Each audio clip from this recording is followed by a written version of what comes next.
Yeah, and I mean there are stories going back to the castle in Bavaria. I think it's called Neuschwanstein or something like that in German, which in Bavaria, where allegedly he got the model for the the Disney castle. So I didn't even know that. Yeah. So, I mean, that's an Illuminati link there. Exactly, very much so. So I mean, I think there are some pictures out there. You can just do a search on Disney Castle, and I'm gonna pick up that term exactly what the city was called, and we can link that up to that show so we can look at some pictures. Well, if you realize that all of the rides within Disney World are sponsored by military-industrial corporations. Mm.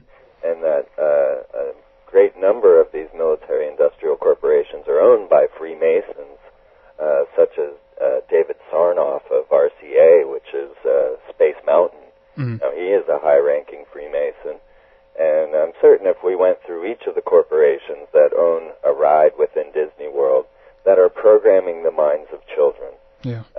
So when you come off of Space Mountain, you're on a endorphin high. You've just finished this roller coaster ride, and then it begins to program you into what the future will be. So as you exit RCA Space Mountain, you will see images of, or even lifelike depictions of what life will be in the future, showing us all on the computer and learning from the TV, and then eventually having you yourself on camera. And this was programming, and even using the very hypnotic traits of magic, which are things like the roller coaster, which will put you into a proper state of mind to have your brain well programmed. Oh, really? Yeah. Do you think that there could be some? I mean, obviously there, excitement involved in it, so to speak. But do you think that there could be some kind of trauma-based, almost a light form of This is one of the main uses that or one of the main things that magic does is to instill this type of mentality, either through sex or pain, two of the main ways. Yeah. But to get these inner juices flowing and then instill a meta-programming into your brain. This is what magic is. Yeah. And it's very curious because Disney, he came out with an early movie called The Sons of Liberty.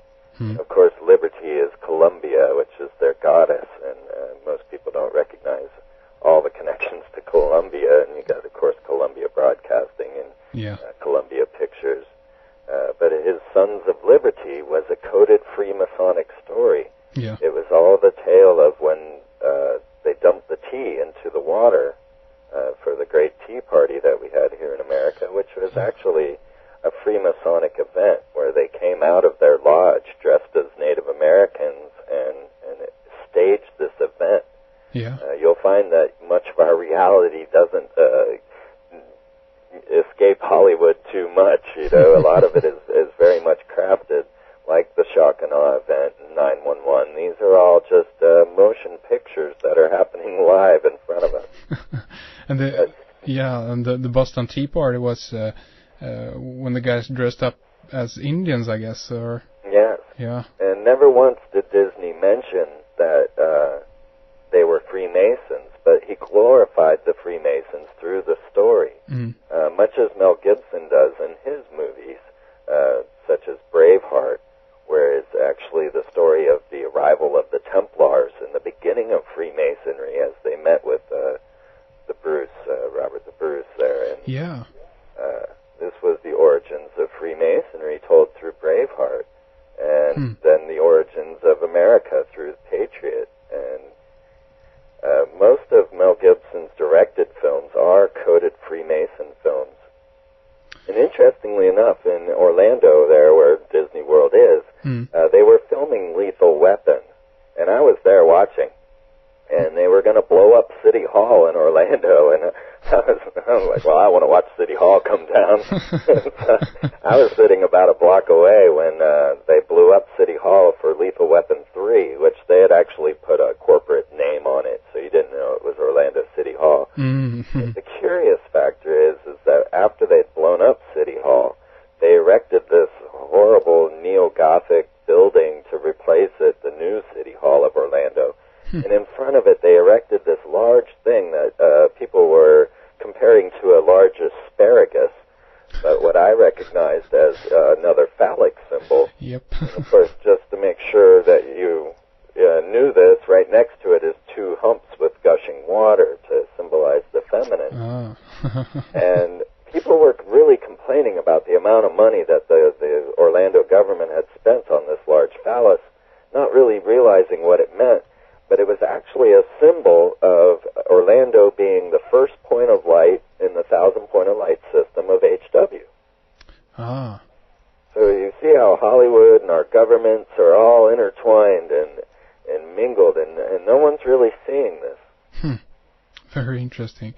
And regarding, I don't know if you heard about this, but there is a castle in Belgium. It is referred to as the Mother of Darkness Castle or something like that, and allegedly they actually have, and this is one of the places where a lot of satanic rituals is going on, allegedly at least, but they have, according to witnesses, actually 1,000 lights within this castle. So you have your 1,000 points of lights also right there.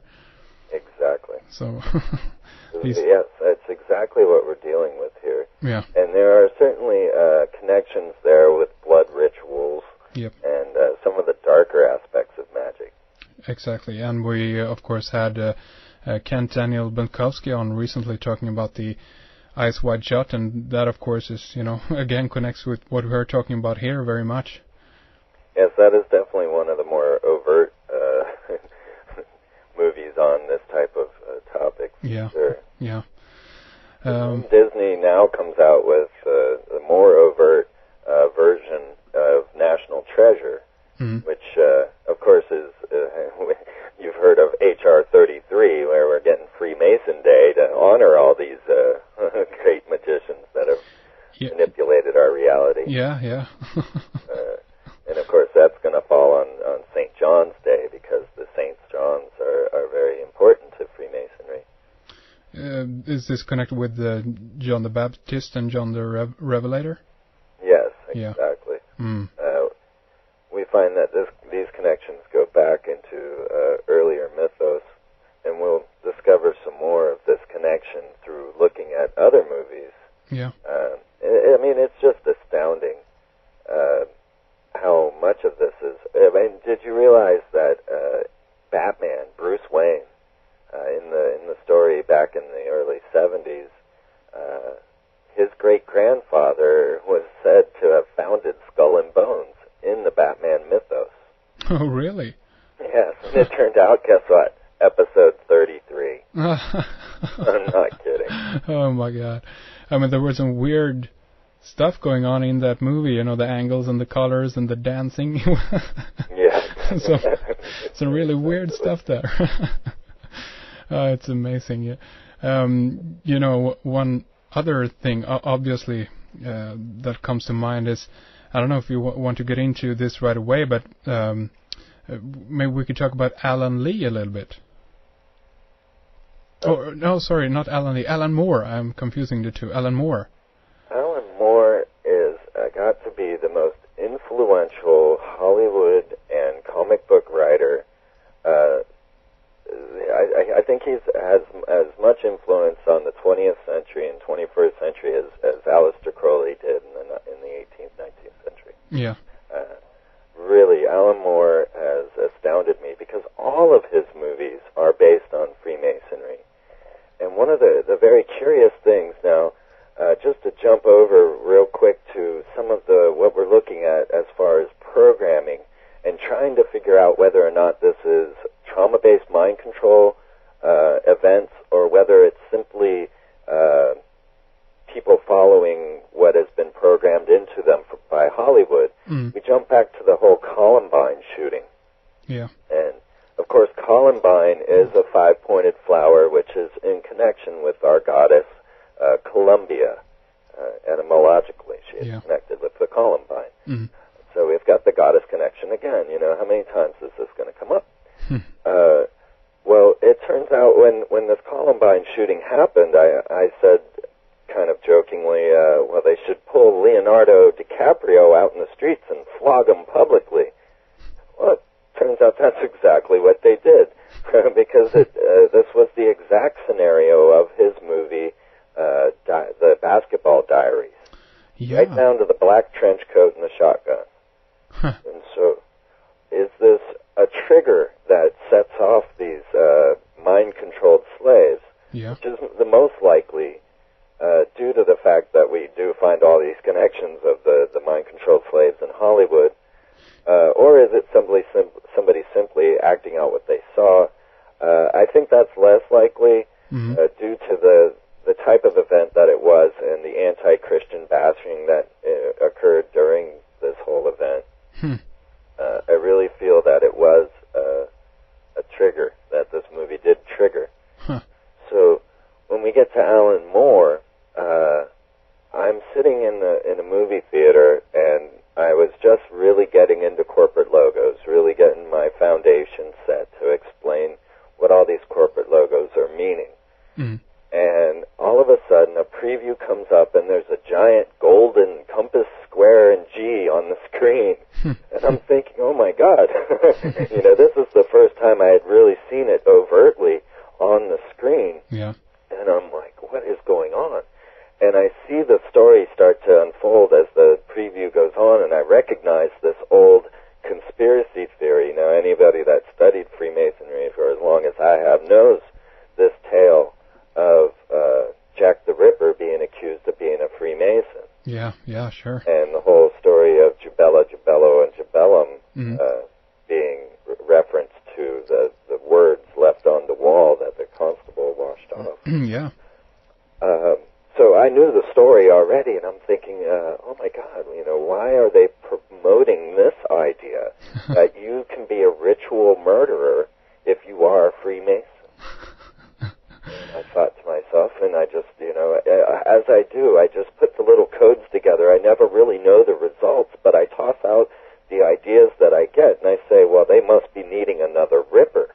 Yeah. They're trying to draw somebody in that it wants to be this character. Yeah, the copycat effect also. Yes. Yeah. And it wasn't even a week later that the sniper hit the headlines. And I had said, watch, there's going to be another Ripper in the headlines. And it wasn't even a week later that Sniper was the headline. Amazing. Things just blow my mind. Yeah. Do you know, was this the guy who were hiding out in a van together with his stepson or something? Well, it was blamed on black men who had cut a hole in their trunk in order to shoot these random people. But of course, as we saw in the Jack the Ripper story, it was only appeared to be random. Yeah. And all the other murders were just to cover the real murder that they wanted. Yeah. I honestly haven't looked deeper into the sniper story to uncover that, but this was Alan Moore. Yeah. And this was the movie From Hell. and it opens with the Masonic compass, square, and G, and we really should question that. Yeah. I mean, do you know if I mean, many of the movies that Alan Moore, you know, he has written the basic story, and then they have done a movie about it, and allegedly he's not happy with many of them. But do you know about some of his comments regarding From Hell? I don't know about From Hell, but I did get a bit of a clue from his moving away from accepting V for Vendetta. He took his name off of V for Vendetta